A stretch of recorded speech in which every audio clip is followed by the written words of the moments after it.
Hello everyone, welcome to World Updates. मैं हूं शशांक लखेरा। अगर आपने अभी तक हमारे चैनल को सब्सक्राइब नहीं किया है तो बिल्कुल सब्सक्राइब कर दो। भारत को 10 लाख करोड़ का नुकसान हुआ है। ये पूरे पैसे पानी में जा चुके हैं और ये भारत का सबसे बड़ा लॉस है। जिन लोगों ने स्टॉक मार्केट में पैसा लगाया था उनका पैसा यहाँ पे डूब गया। हालांकि देखिए, जब मार्केट उठेगा तब उनके शेयर्स के प्राइस यहाँ पे बढ़ेंगे, लेकिन अभी के लिए अगर आप देखोगे तो उनके पैसे जा चुके हैं। उनको बहुत ही ह्यूज लॉस हुआ है। और देखिए, रिसेंटली मैंने एक वीडियो भी बनाई थी कि अमेरिका का जो सबसे बड़ा बैंक है वो हमेशा के लिए बंद हो गया। जी हाँ, जो सिलिकॉन वैली बैंक है वो काफ़ी बड़ा बैंक था और बेसिकली ये कैलिफोर्निया बेस्ड बैंक है। जो स्टार्टअप्स होते हैं उनको ये लोन देता है।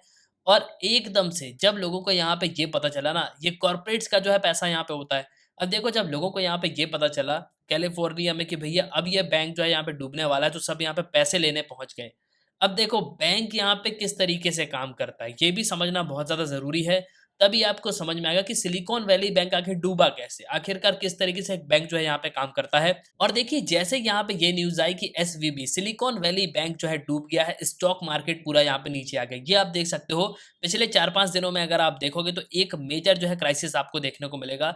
स्टॉक मार्केट सीधे यहाँ पे नीचे आ गया एकदम से, और ये काफ़ी बड़ी गिरावट है। हालाँकि आज मार्केट थोड़ा उठा था, लेकिन उसके बाद वापस वो नीचे आ गया। और इस पे आर्टिकल भी है, कई सारे जो स्टॉक्स हैं, बैंक के स्टॉक हैं, वो एकदम से शार्पली नीचे आ गए। उनकी वैल्यू एकदम से यहाँ पे डिप्रिशिएट हो गई है। और देखिए, अगर आप लॉस देखोगे ना, तो जो इन्वेस्टर्स हैं उनको लगभग 9.85 लाख करोड़, मतलब 10 लाख करोड़ के आसपास का पूरा नुकसान आपको देखने को मिलेगा। ये पिछले 4 दिनों का यहाँ पे आंकड़ा है। और देखिए, जिस तरीके से ये बैंक कोलैप्स हुआ है उसके बाद एक मैसिव जॉब का क्राइसिस भी देखने को मिलेगा। भारत में जो जॉब्स हैं उन पे भी यहाँ पे प्रॉब्लम आ सकती है। जिस तरीके से ये बैंक यहाँ पे कोलैप्स हुआ है, उसके बाद बहुत सारी कंपनीज, क्योंकि इंडिया में भी ऑपरेट होती हैं, तो जो एम्प्लॉइज़ हैं उनको अनएम्प्लॉयमेंट का बिल्कुल सामना करना पड़ सकता है। अब देखिए, एक्चुअली में ये बैंक किस तरीके से यहाँ पे फेल हुआ, मैंने उस वीडियो में बिल्कुल आपको बताया था, लेकिन इसके इम्पैक्ट अब भारत पे क्या होंगे। देखिए, जब भी यहाँ पे अमेरिका में कुछ होता है ना, तो ऑल ओवर वर्ल्ड में उसका इम्पैक्ट आपको देखने को मिलेगा, क्योंकि जो अमेरिकन कंपनी है वो दुनिया भर में ऑपरेट करती है, दुनिया भर में उनकी ब्रांचेस होती है, बहुत सारे एम्प्लॉयज होते हैं। लेकिन जब भी एक बड़ी कंपनी को यहाँ पे नुकसान होता है तो ऑल ओवर वर्ल्ड में एक मेजर इम्पैक्ट हमको देखने को मिलता है। देखिए, सबसे पहले तो आपको यहाँ पे ये समझना होगा कि जब अमेरिका ने यहाँ पे ये अनाउंस किया ना कि बिगेस्ट बैंक फेल हो चुका है हमारे यहाँ, 2008 के बाद सबसे बड़ा फाइनेंशियल क्राइसिस आज के समय अमेरिका देख रहा है। देखिए, 2008 में जो रिसेशन आया था उस समय भी इंडिया के ऊपर उतना इम्पैक्ट नहीं पड़ा था। जो हमारी मॉनेटरी पॉलिसी है वो बहुत अच्छी थी, तो उतना इम्पैक्ट भारत पे नहीं पड़ा। लेकिन अमेरिका में एक ह्यूज क्राइसिस हमको देखने को मिला, जॉब्स की बहुत ज़्यादा शॉर्टेज हो गई थी। और देखिए, अभी अगर आप यूएस का जो स्टॉक मार्केट है, इसको डो जोन्स इंडस्ट्रियल एवरेज यहाँ पे कहते हैं, और अगर आप इसका ग्राफ देखोगे तो ये पूरा आपको नीचे आता हुआ नज़र आएगा। ये देखो, पिछले 4-5 दिन में बहुत ही ज़्यादा नीचे आ गया, मतलब अमेरिका की हालत बहुत ही ज़्यादा खराब है। अब देखिए, यहाँ पे थोड़ा-सा समझते हैं बैंक को कि बैंक कैसे यहाँ पे काम करता है। कब हम बोलते हैं कि ये बैंक पूरी तरीके से डूब गया, इसको बैंक रन भी कहा जाता है। देखिए, होता क्या है बेसिकली कि इन्वेस्टर बहुत सारे पैसे यहाँ पे जमा करते हैं। इन्वेस्टर्स नहीं, जो बैंक में जिन्होंने अपना अकाउंट खुलवाया है, वो बैंक को यहाँ पे सेफ मानते हैं और बैंक में अपना सब पैसा जमा कर देते हैं। अब बैंक क्या करता है, उस पैसों को लोन यहाँ पे दे देता है। मतलब दूसरे लोग जो लोन वाले आते हैं ना, हमारा पैसा उनको एक लोन के रूप में दे देता है। लेकिन बैंक को ये पता होता है कि ये जो पैसा यहाँ पे जमा करके गया है वो एकदम से तो आएगा नहीं 10 लाख रुपए लेने। तो इस तरीके से बैंक सबको यहाँ पे लोन दे देता है। लेकिन जब वो लोग एकदम से बैंक यहाँ पे पहुँच जाते हैं ना, जो यहाँ पे पैसा जमा करके बैठे हुए हैं, जब वो एकदम से बैंक यहाँ पे पहुँच जाते हैं, तो उनके जो पैसे हैं वो बैंक वापस नहीं कर पाता। और जब बैंक पैसे वापस नहीं कर पाता, तो इसको कहा जाता है बैंक रन, और तभी डिफ़ॉल्ट बैंक डिक्लेयर कर दिया जाता है। मतलब सिलिकॉन वैली बैंक के साथ ऐसा ही यहाँ पे हुआ। जो इन्वेस्टर्स थे, जिनके बहुत सारी कंपनीज़ के पैसे यहाँ पे जमा थे, वो एकदम से यहाँ पे पहुँच गए कि भैया जो पैसे हैं वो हमको हमारे वापस दे दो।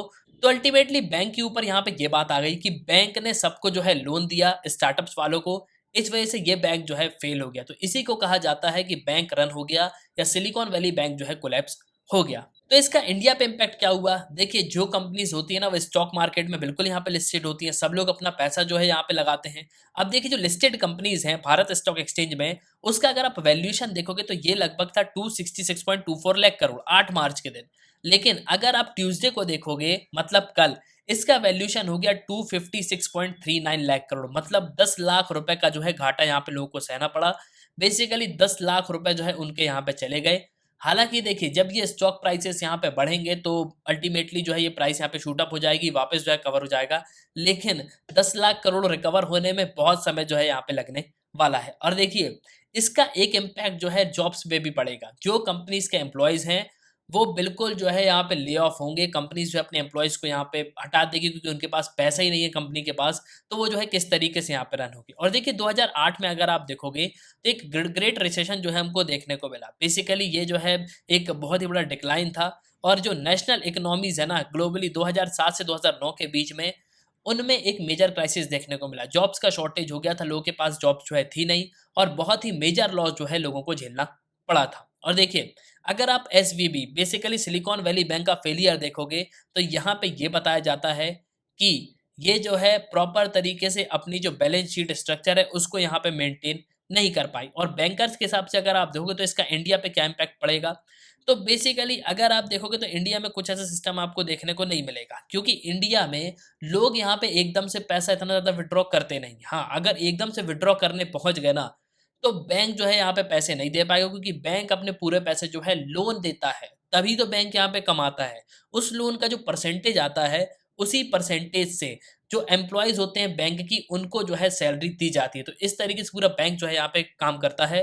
और देखिए, अगर इंडिया में भी बहुत सारे लोग यहाँ पे अपने पैसे निकालने पहुँच जाएँगे, तो ऑब्वियस सी बात है कि बैंक रन हो जाएगा, बैंक जो है पूरे तरीके से खत्म हो जाएगा। हालाँकि जो बड़े बैंक्स हैं, उनमें अगर आप देखोगे तो भारत की सरकार कभी जो है उनको डूबने नहीं देती। भारत की सरकार जो है पैसे यहाँ पे इन्फ्यूज़ कर देती है। तो बेसिकली इंडिया में अगर आप देखोगे तो इस तरह की सिचुएशन जो है हमको बिल्कुल भी देखने को नहीं मिलेगी, क्योंकि इंडिया की मॉनेटरी पॉलिसी जो है उतनी अच्छी है, काफ़ी फ्लेक्सिबल है। तो इन ऑल पूरे तरीके से जो है उसको मैनेज कर लिया जाता है। तो एट लास्ट आई होप कि आपको जो है इस वीडियो में काफ़ी कुछ जानने को मिला होगा। आप अपने ओपिनियन लिखिएगा ज़रूर। इसी के साथ ये तंत्र इस वीडियो का सुनने के लिए बहुत धन्यवाद। जय हिंद, जय भारत।